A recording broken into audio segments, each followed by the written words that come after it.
Because He lives, I can face tomorrow. Because He lives, all fear is gone. Because I know He holds the future, and life is worth the living just because He lives. God sent His Son, they called Him Jesus. He came to love, heal and forgive. He lived and died to buy my pardon. An empty grave is there to prove my Savior lives. Because He lives, I can face tomorrow. Because He lives, all fear is gone. Because I know He holds the future, and life is worth the living just because He lives. And then one day I'll cross the river, I'll fight life's fight, no war with pain. And then as death gives way to victory, I'll see the lights of glory, and I'll know He lives. Because He lives, I can face tomorrow. Because He lives, all fear is gone. Because I know He holds the future, and life is worth the living just because He lives. And life is worth the living just Because He lives. Shalom, selamat pagi jemaat kekasih. Pada pagi hari ini kita bersyukur kepada Tuhan karena kita dapat mengadakan ibadah kita walaupun tidak sempat bersemuka ataupun dengan kata lain dengan menggunakan norma baru. Kita bersyukur kepada Tuhan dengan cara apapun kita dapat beribadah kepada Tuhan.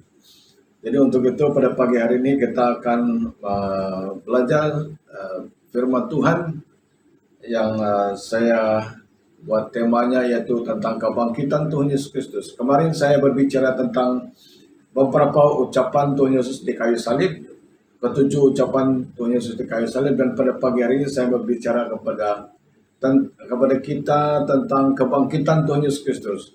Jadi saudara yang dikasihi oleh Tuhan, kebangkitan Kristus merupakan tantangan yang semula. Nah, kalau kita berbicara tentang penyaliban Tuhan Yesus dan juga kebangkitan Tuhan Yesus, ini merupakan satu tema yang menimbulkan kontroversi kepada orang lain lah. Tapi kalau kita orang Kristen, orang yang sudah percaya kepada Tuhan, ini merupakan satu berita yang sangat mengembirakan, juga berita yang sangat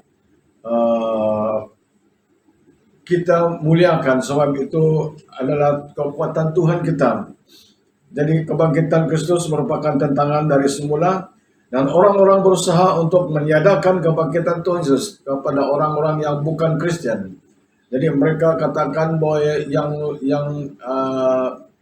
dari asal semulanya bahwa imam-imam dan para tua-tua Israel juga telah merasuahkan prajurit-prajurit yang menjaga kubur Tuhan Yesus, dan sehingga mereka mengatakan bahwa tiada kebangkitan, kata mereka, dan imam telah memberi sejumlah uang kepada prajurit-prajurit yang menjaga kubur Tuhan Yesus. Dan itu sudah ada pada awalnya juga dan sampai pada hari ini. Dan usaha-usaha orang menyediakan bahwa Yesus Kristus tidak bangkit itu belum ada yang berjaya, semua gagal tanpa ada bukti. Dan ada juga yang mengatakan bahwa Yesus Kristus tidak disalibkan, yang disalib ada orang lain. Tapi sampai hari ini pun tidak diberitahu siapa yang disalib untuk mengganti Kristus. Dan untuk itu, saudara yang dikasihi Tuhan, kita sebagai orang Kristen sangat bangga dengan berita bahwa Tuhan kita adalah Tuhan yang sudah mati dan benar-benar hidup, dan diakui di dalam Wahyu mengatakan, aku sudah mati, kata Tuhan Yesus, lihat aku saya hidup untuk selama-lamanya. Nah, saudara yang dikasihi Tuhan, seorang Inggris berusaha meniadakannya. Lalu ia membaca seluruh kitab, akhirnya ia menemukan bahwa Yesus Kristus sungguh-sungguh bangkit, sehingga ia mengubahkan judulnya menjadi Sungguh Yesus Sudah Bangkit. Nah, Paskah meliputi kematian dan kebangkitan Yesus Kristus, dan kematian dan kebangkitan Yesus Kristus merupakan dasar ataupun inti daripada kepercayaan orang Kristen. Nah, Bapak Ibu saudara yang dikasihi Tuhan, mari kita lihat, saya akan membawa kita dengan beberapa kepercayaan apa yang telah membuat kepercayaan kita begitu kuat tentang kebangkitan Tuhan Yesus Kristus. Begitu banyak saudara yang dikasihi Tuhan, para mereka pendiri agama di seluruh dunia ini yang kita lihat, menurut seorang penulis, J.B. Hardy mengatakan dalam countdown-nya dalam halangan 1970, dia telah menyenaraikan beberapa nama-nama pendiri agama di dunia ini. Dan juga sebagai seorang hamba Tuhan, seorang hamba sebagai pastor, telah mempelajari beberapa agama-agama di dunia ini yang mereka anuti, dan saya juga telah membaca beberapa kitab-kitab mereka, dan di antaranya tidak ada seorang pun yang mati dan bangkit.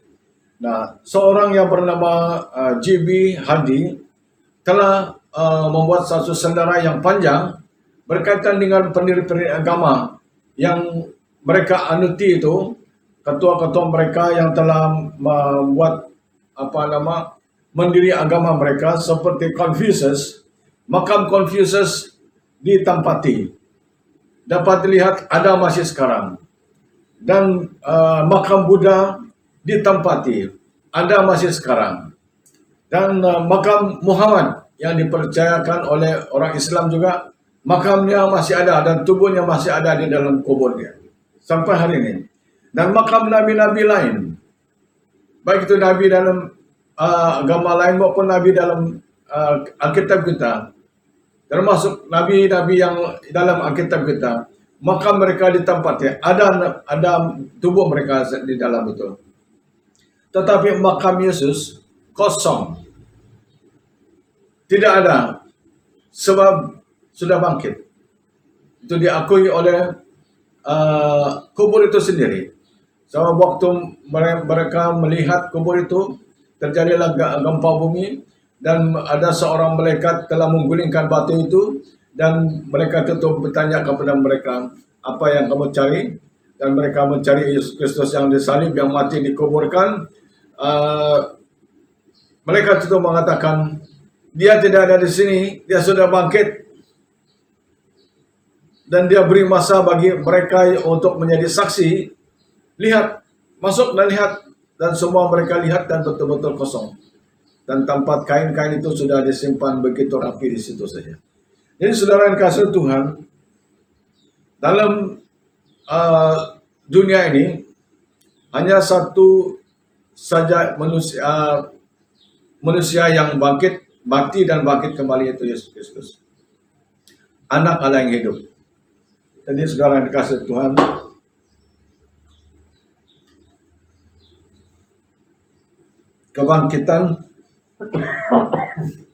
kebangkitan Tuhan Yesus merupakan satu berita yang sangat menguatkan iman orang percaya. Nah, mari kita lihat teks ini. Kebangkitan Kristus ataupun faedah kebangkitan Kristus adalah supaya manusia diselamatkan. Kalau Tuhan Yesus tidak bangkit, maka manusia akan binasa. Saya akan membaca teks itu untuk kita.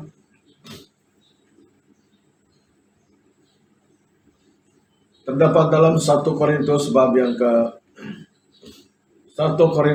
yang ke-15 ayat 1 dan 2. Demikian firman Tuhan. Dan sekarang saudara-saudara, aku mau memperingatkan kamu kepada Injil yang aku beritakan kepadamu dan kepada yang kamu terima dan yang di dalamnya kamu teguh berdiri. Oleh Injil itu kami diselamatkan asal kamu teguh berpegang kepadanya, seperti yang telah kuberitakan kepadamu, kecuali kalau kamu sia-sia saja menjadi percaya.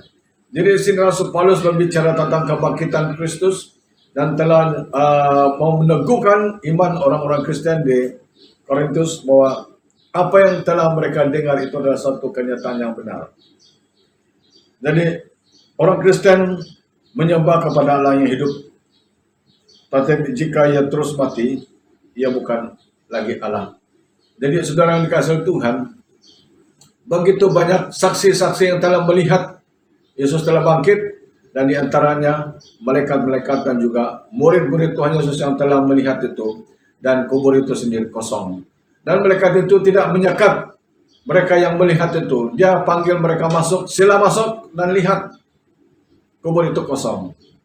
Jadi saudara yang kasih Tuhan, kebangkitan Kristus itu untuk menyelamatkan manusia seperti kau dan seperti saya.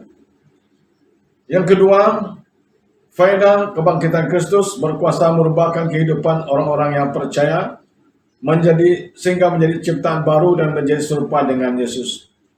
Itu kita lihat di dalam 2 Korintus bab yang ke-5 ayat 17. Saudara yang dikasihi Tuhan, Alkitab memberitahu kepada kita bahwa kebangkitan Tuhan Yesus Kristus merubahkan kehidupan kita dan juga menyatukan manusia itu sendiri dan bersama-sama dengan mendamaikan manusia dengan Allah. Jadi saudara yang kasih Tuhan, mari kita lihat dalam teks ini, kuasa kebangkitan Tuhan Yesus berkuasa untuk merubahkan setiap orang yang hidupnya dulu tidak baik dan sekarang berubah menjadi ciptaan baru. Dikatakan di dalam 2 Korintus 5 ayat 17, jadi siapa yang ada dalam Kristus ia adalah ciptaan baru, yang lama sudah berlalu, sesungguhnya yang baru sudah datang. Jadi kuasa kebangkitan Tuhan Yesus adalah untuk merubahkan manusia ini, supaya mereka menjadi manusia yang baik, yang dulunya berdosa dan sekarang telah dipindah ke dalam keselamatan. Hal yang ketiga, poin yang ketiga, kebangkitan Kristus Yesus adalah kemenangan kita. Tanpa kebangkitan Kristus maka kita akan terus binasa.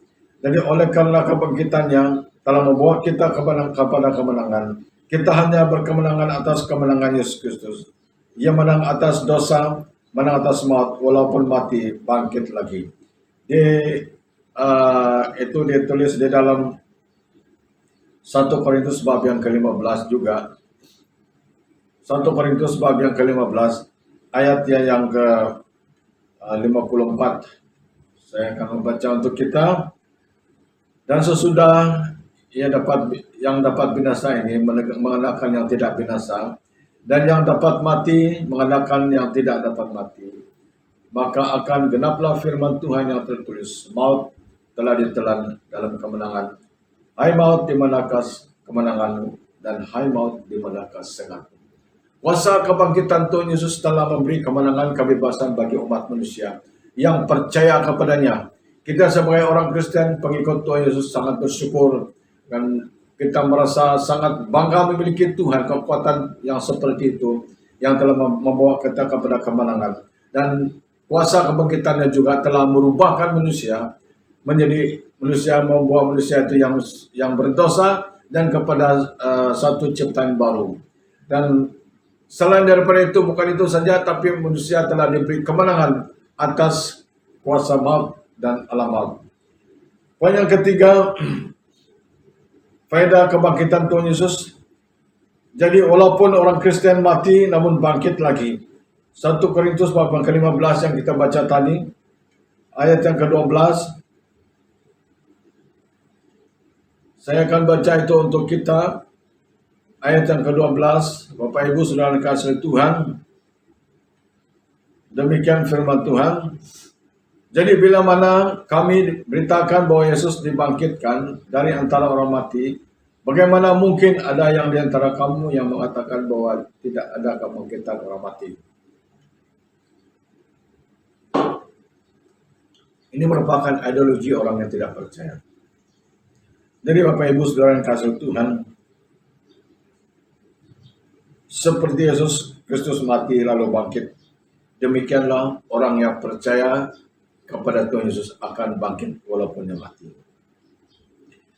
Dan poin yang kelima, saudara yang dikasihi Tuhan, supaya jerih payah kita tidak sia-sia untuk bekerja, hidup bagi Tuhan, dan melayani Tuhan. Kemenangan yang telah kita miliki atas kebangkitan Tuhan Yesus Kristus telah membuat kita lebih aktif lagi dan lebih kuat lagi untuk bekerja dan melayani Tuhan dalam kehidupan kita dan juga percaya kepada Tuhan Yesus. Jadi saudara yang dikasihi Tuhan, banyak pemimpin sebagai kesimpulan daripada kongsi firman Tuhan kita pada pagi hari ini. Banyak pemimpin negara dan organisasi dianggarkan namun mati dan tidak bangkit lagi. Tetapi Yesus Kristus yang adalah kepala gereja mati lalu bangkit. Sebab ia adalah Tuhan melebihi semua Tuhan dan ia pernah mati dan bangkit. Kematian tidak berkuasa atas diri anak Allah yaitu Yesus Kristus. Jadi Bapak Ibu Saudara yang kasih Tuhan, tadi saya berbicara kepada Anda tentang beberapa orang pendiri agama yang telah mengatakan mereka adalah pendiri agama tetapi mereka mati. Semua mereka mati, termasuk nabi-nabi dan juga Confucius, Buddha, Muhammad sudah mati. Kubur mereka masih ada di sini, tubuh mereka masih ada di situ. Tetapi Yesus Kristus, kubur Yesus Kristus telah kosong. Nah, saudara yang dikasihi Tuhan, Profesor Childers mengatakan murid-muridnya berjuta-juta umatnya, agama apapun sepakat bahwa pendiri agama mereka tidak pernah bangkit dari debu, tanah dan hidup kembali. Itu ditulis oleh seorang Profesor Childers, Christian apologet, yang mengatakan bahwa beberapa pengikut mereka menjadi saksi bahwa pengasas agama mereka masih mati dan tidak pernah bangkit.